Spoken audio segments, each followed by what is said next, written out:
So welcome, my name is Deepak Singh. I'm a product manager on the Amazon EC2 team, lab scientist, as some people like to call me. Haven't done much for a while, but I still stay very actively involved. And the goal of this session is to try and talk through what makes science in the cloud very interesting. I'll kick off by talking about some of the challenges of science and how science and the cloud interact, but I have some really good speakers to actually dig into the topic and tell you a little bit more about real-world examples of science. So what makes science interesting, and what is science about? I mean, from the beginning of history, you can go more recent history and look at somebody like Darwin. Science has always been about collecting data, trying to curate it. I got those two mixed up. You collect your data, you curate it, you try and understand what it means, you observe it. And at the end of it, you have to figure out what it means. You have to do some analysis, put either before a hypothesis or after a hypothesis, and come up with some theories, which you would test again. You'll collect more data. So what's the big deal? We've been doing science like this forever. If anybody's familiar with the origin of species or any other traditional old literature in science, or even the way we used to do science as kids, if anybody did chemistry labs or biological excursions in grade school, you were pretty much doing that. You were collecting stuff, you were trying to figure out what it did, and then trying to figure out why. And I think the biggest change that I have seen, and this has happened just in the last decade. I'm a life scientist. In the late 90s, 20 gigabytes used to be one heck of a lot of data. We used to get very excited about downloading the protein data bank every other week, which didn't really have that much in it. And then instruments got cheaper, they got faster, they started spewing out more data. I'm sure people after me will talk a little bit about that. And that means there's a ton of data. It's not just a lot of data, there's a lot of people working on it. As your instruments get cheaper, it's not just one big facility. That's a big difference between, say, physics and some of the big, and the biosciences, for example. In physics, there'll be one big site that'll collect data for the whole world, and then every group in the world will analyze that data. They'll get access to it, they'll be busy analyzing it. The biological sciences is some of that, but then the instrumentation is so cheap, pretty much anyone can buy something for their lab and work on it. That means there's a lot of people, and when there's a lot of people, and as costs are going down, and as science is getting more accessible, they are in a bunch of different places. You could be collaborating not just with the guy down your hall, but your collaborator could be somebody on the other side of the planet whom you never ever meet, but you have one thing in common. You're interested in the same data and the same scientific problems. So you have lots of data, and it's coming at you really, really fast because the throughput of these machines has gone from being able to sequence the genome in 15 years to being able to sequence one in a few days or a few weeks, or even, month used to be fast, but you're getting a lot faster now. Hours is where we are headed towards. And there's constant change. Your data types changes, the quality of your data changes, the instrumentation changes. How do you deal with all of this? How do you make your data more effective? How do you prevent yourself from getting drowned? And there's a bunch of things that you can do. These are common sense things that you should be doing. You can version your data. You can start trying to understand where the data came from, who worked on it, what work they did. You need to filter it. Not everybody's going to work on a petabyte data set. They're going to work on slices of that data. You need to start aggregating it.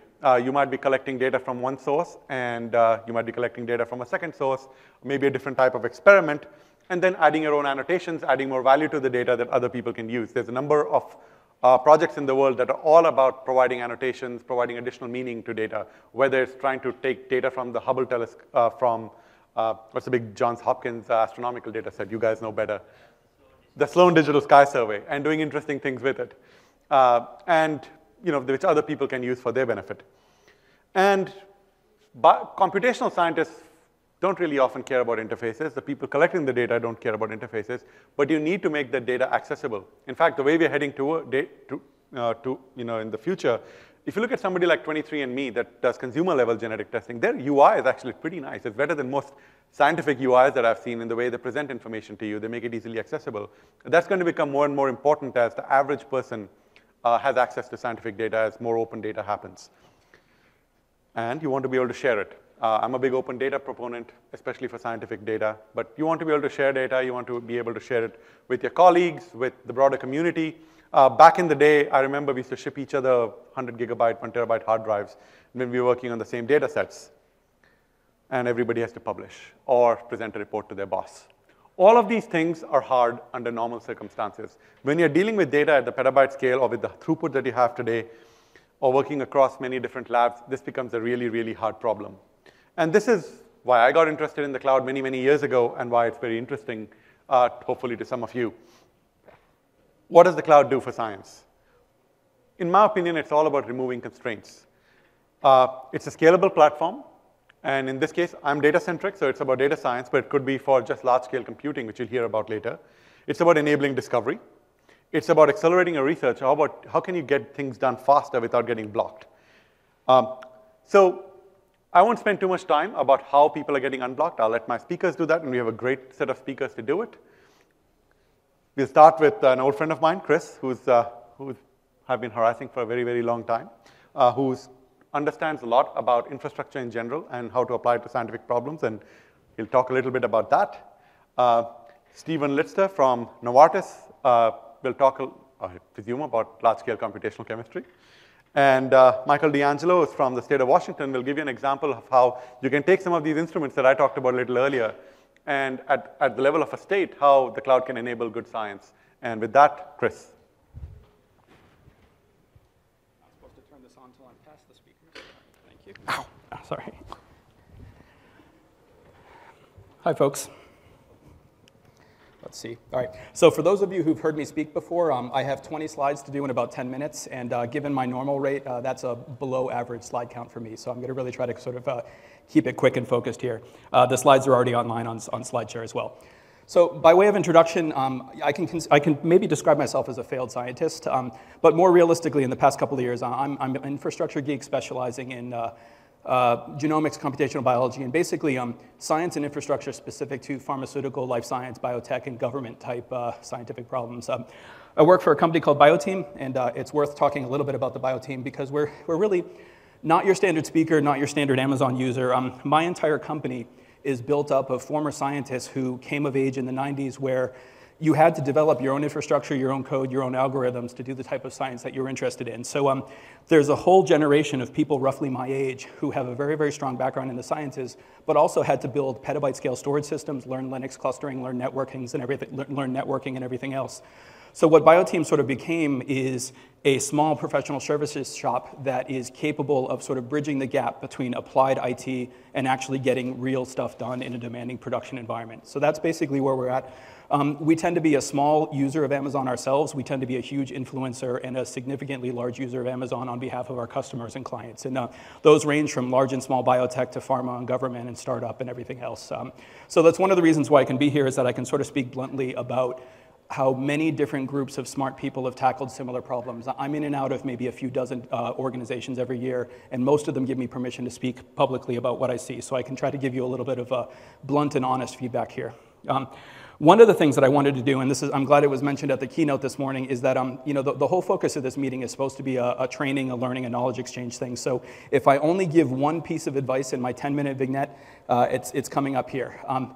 It's almost 2013, and one of the problems that I see over and over again in my consulting work is that the technical barriers to the cloud are easy and surmountable. I can do pilot projects in days or weeks. I can get my head around Amazon with just a couple of hours of going through tutorials and reading things. It turns out, and this is a mistake that a lot of people do, is they burn endless cycles on proof of concepts and pilot projects, and they don't think about the lawyers and the risk assessment people and the CIO and everything else.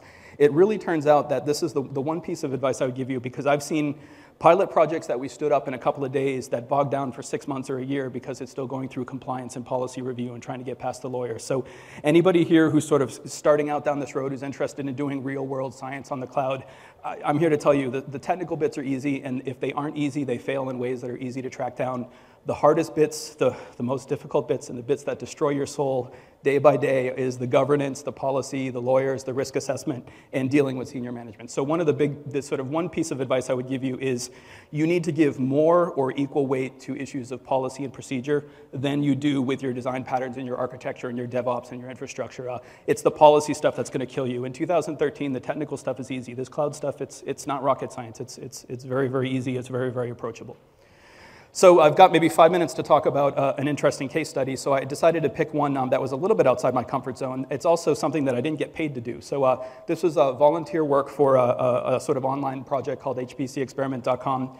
It involved a piece of Windows software, which I don't get to touch Windows all that often professionally, so it was kind of cool to see what HPC using Windows might look like. And my role on this HPC experiment thing is I was the HPC guy for a team of people who were interested in solving a particular problem. The particular problem was simulating the behavior of the next generation probe head for a particular type of NMR machine.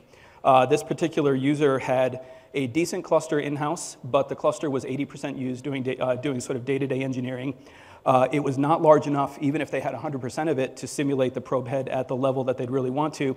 But even then, given the product design cycles that are measured in years, they couldn't justify the CapEx to actually buy new hardware and buy more GPUs just to be able to simulate their probe heads. So they really were in sort of a difficult situation.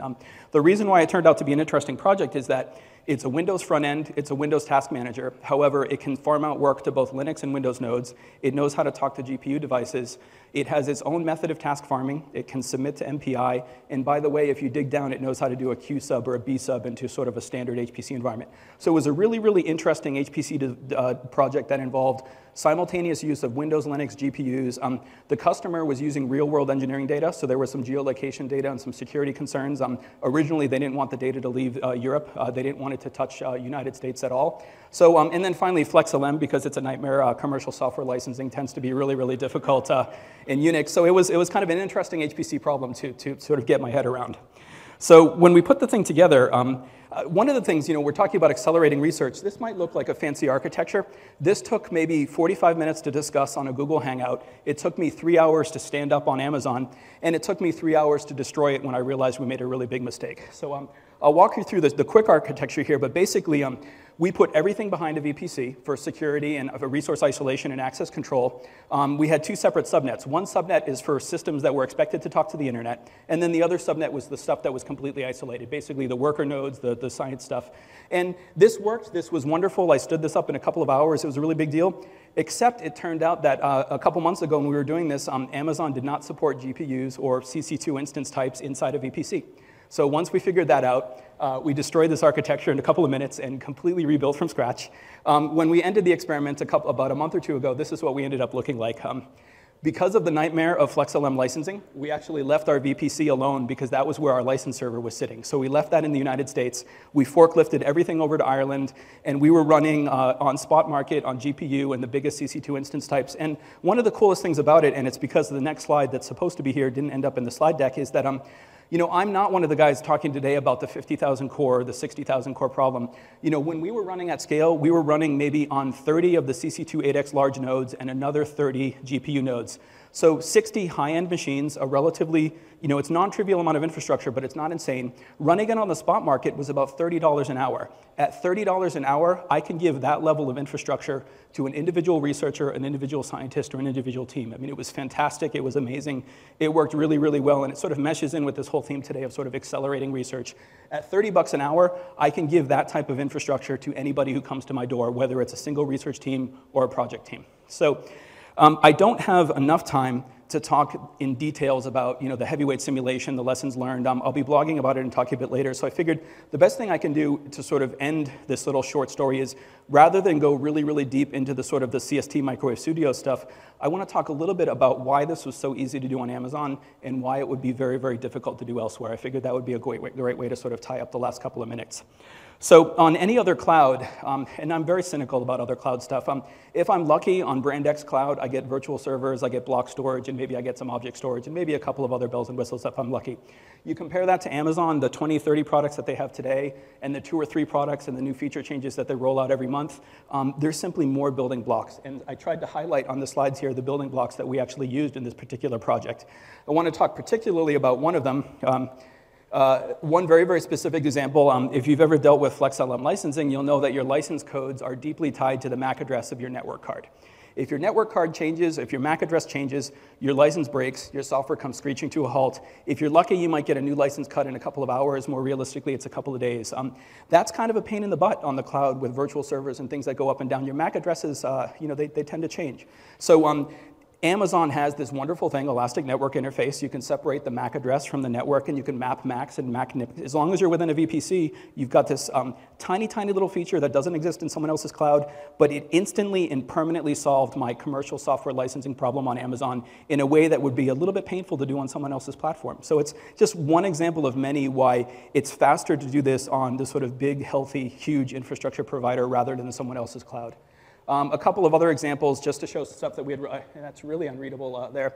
VPC was incredibly powerful. It's hardware, it's software. We were able to do really interesting things both with hardware appliances and software appliances. And it's at the point now where you don't have to be an IPsec or a BGP routing guru to understand it. It's gotten much, much, much easier and more comprehensible. We would not have been able to compute at the scale that we did if it wasn't for the spot market. I can't think of anyone else who has anything equivalent to the spot market. I could not run 16 monster nodes and 32 GPU nodes for $30 an hour, I think, on anybody else's platform.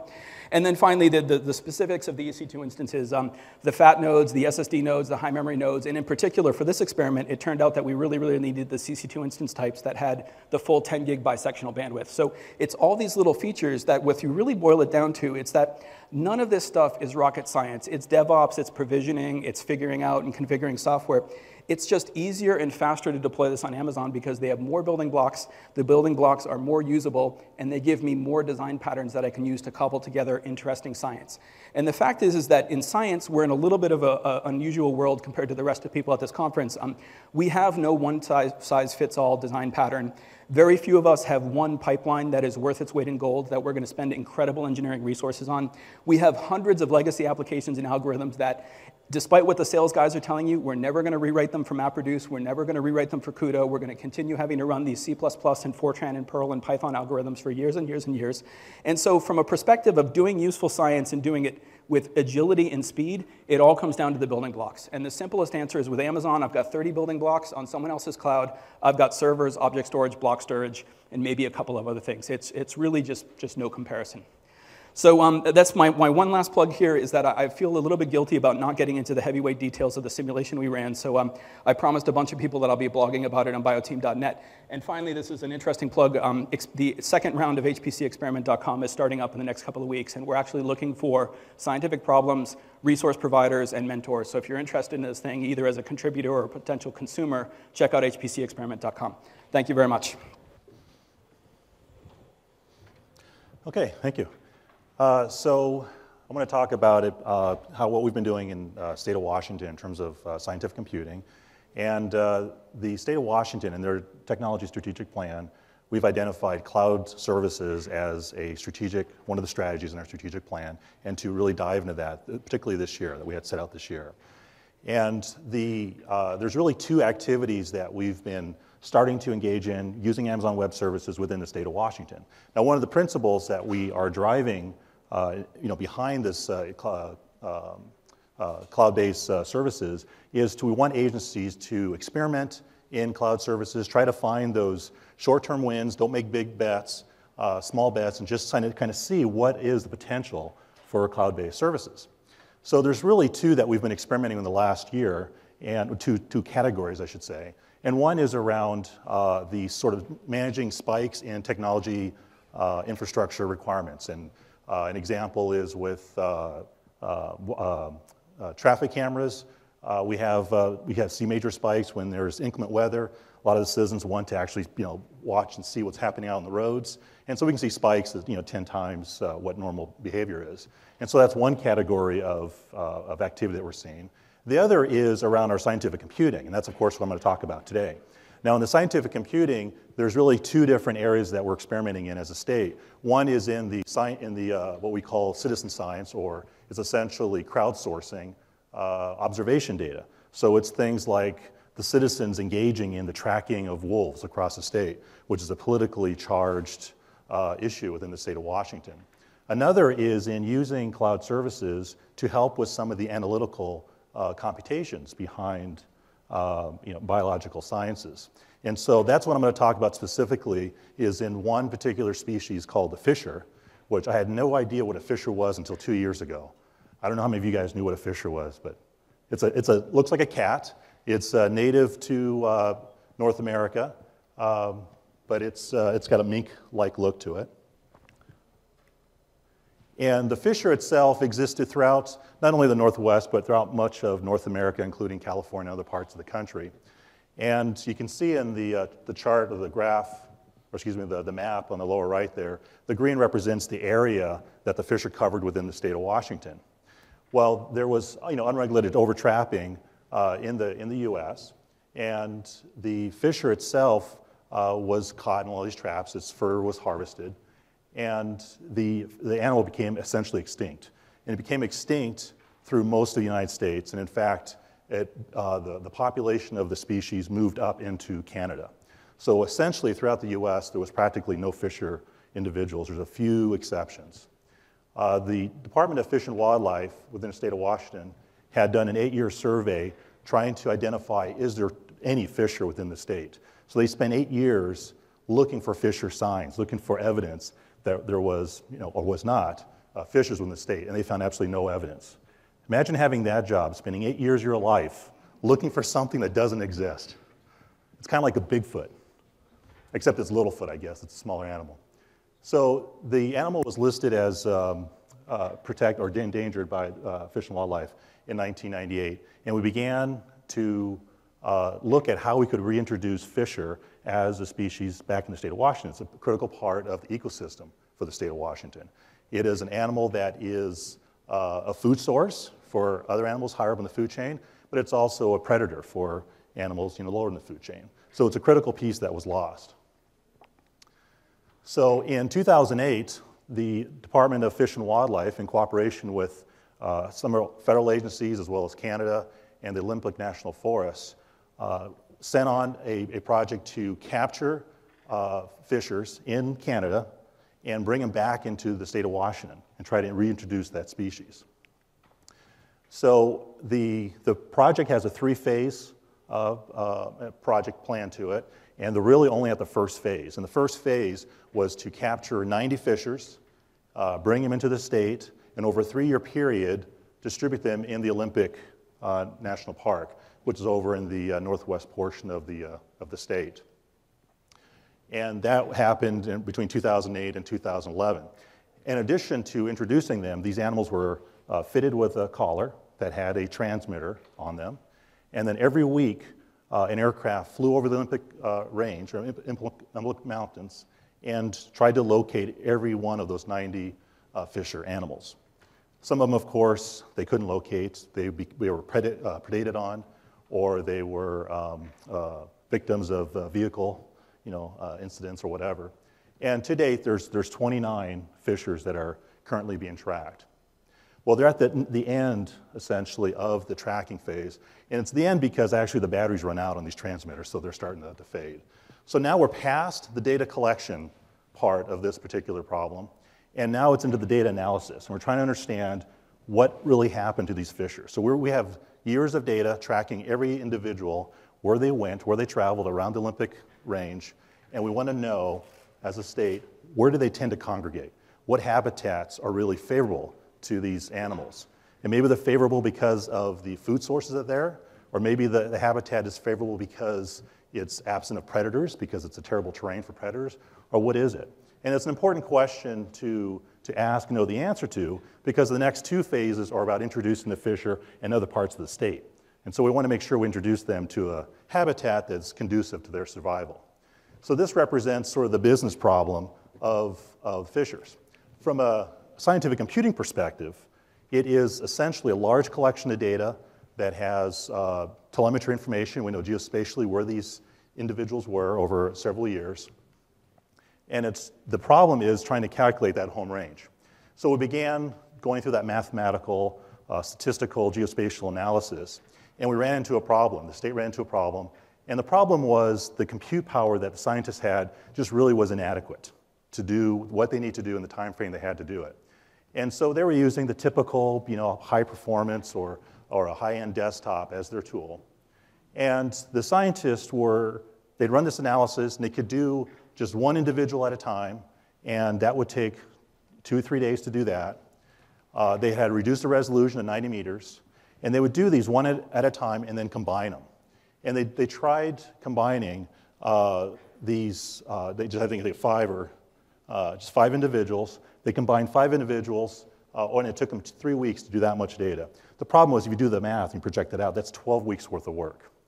And that just isn't plausible to do this home range analysis. It's just not very viable. And so the typical solution to this problem, or the traditional solution to this problem, is, well, you buy a bigger server. And so, yeah, you could buy a bigger server, and it's $8,000 or $10,000, whatever it might be, but you're going to use it once, and then what? Then it sits there, you've made this investment, and it's no good. Maybe you can reuse it, but maybe you won't. So if you project out what the cost would be using traditional methods, you're looking at about a $15,000 investment. So for the Fish and Wildlife, they just started exploring using Amazon Web Services, and this problem came up.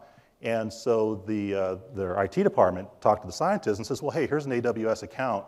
Why don't you go in, log in and learn about AWS and create an EC2 instance or something, and see if that helps. So even the technology organization really wasn't prepared to solve this problem, but they gave the biologists an opportunity to maybe use this as a tool set.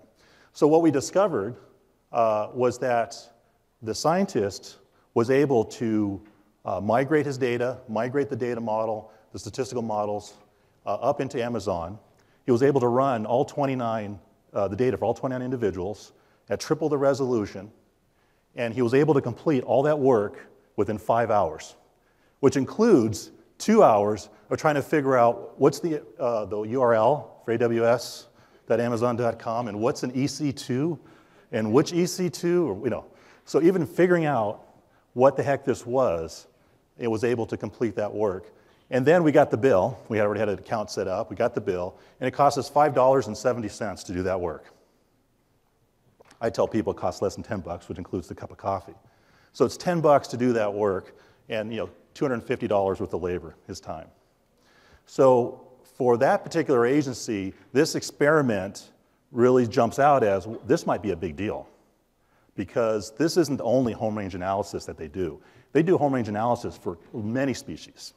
It's part of what they do. And what's changing in the home range analysis work is you mentioned this earlier in one of the earlier talks, the technology is changing. The collars themselves are getting smaller, they're getting cheaper, they can start to collect data for longer periods of time. So the amount of data is just exponentially increasing in terms of what this agency can collect. And so the analysis of this data is also having an increase in demand.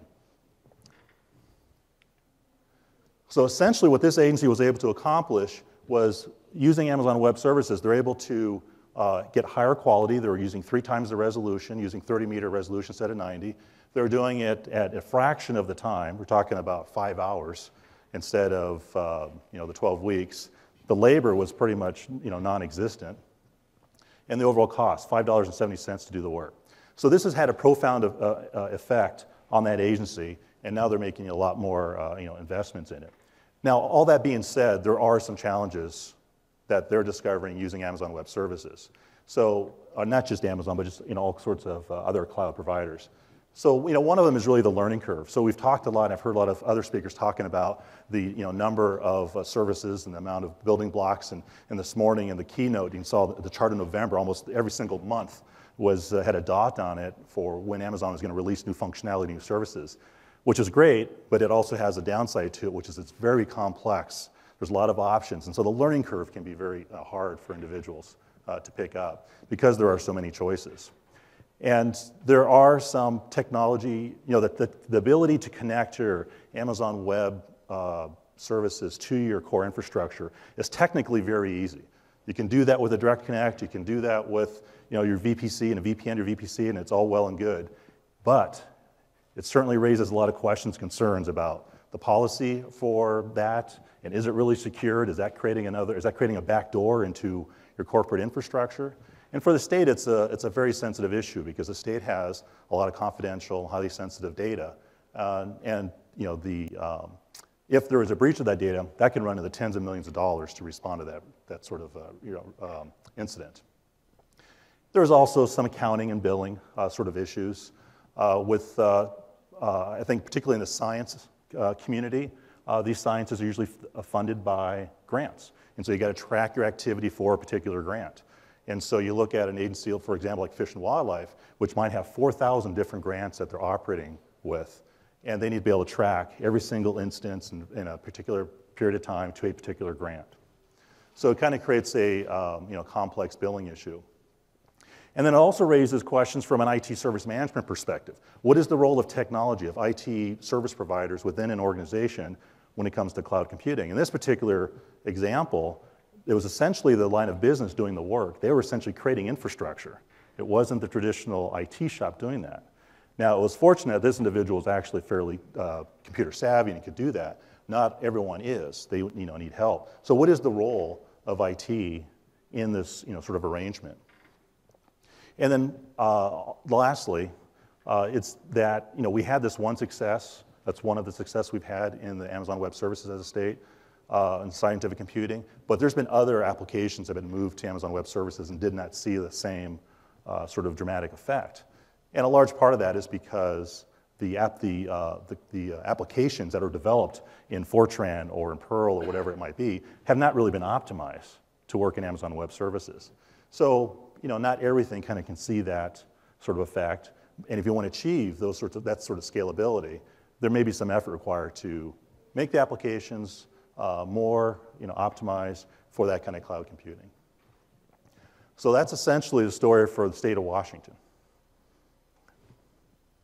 Thank you.